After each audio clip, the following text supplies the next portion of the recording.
नमस्कार मित्रांनो, मी डॉक्टर संतोष वरकर. जर रक्तातली शुगर ही 70 मिलीग्रॅम पर डेसिलिटरच्या खाली गेली तर हायपोग्लायसेमिया होऊ शकतो. हायपोग्लायसेमिया हा डायबेटिक पेशंटमध्ये होऊ शकतो आणि नॉन डायबेटिक पेशंटमध्येही होऊ शकतो. हायपोग्लायसेमियाची मुख्य कारणं काय असतात? जर एखादी व्यक्ती डायबिटीसची असेल आणि ती इन्सुलिनवर असेल आणि जर इन्सुलिनचं प्रमाण जास्त झालं तर हायपोग्लायसेमिया होऊ शकतो. जर एखादी व्यक्ती इन्सुलिनवर असेल आणि इन्सुलिन घेऊन जर त्याने आहार घेतला नाही तर हायपोग्लायसेमिया होऊ शकतो.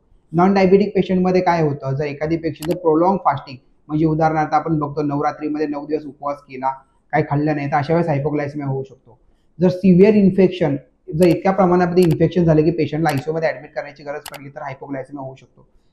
हॉर्मोनल डेफिशियन्सी उदाहरणार्थ ग्रोथ हार्मोन, कॉर्टिसॉल डेफिशियन्सी किंवा बऱ्याच कॅन्सर्स उदाहरणार्थ इन्सुलिनमा याच्यामुळेही हायपोग्लायसेमिया होऊ शकतो. हायपोग्लायसेमियाची लक्षणं काय असू शकतात? घाम येणे, थरथर कापणे, भूक लागणे, अँझायटी.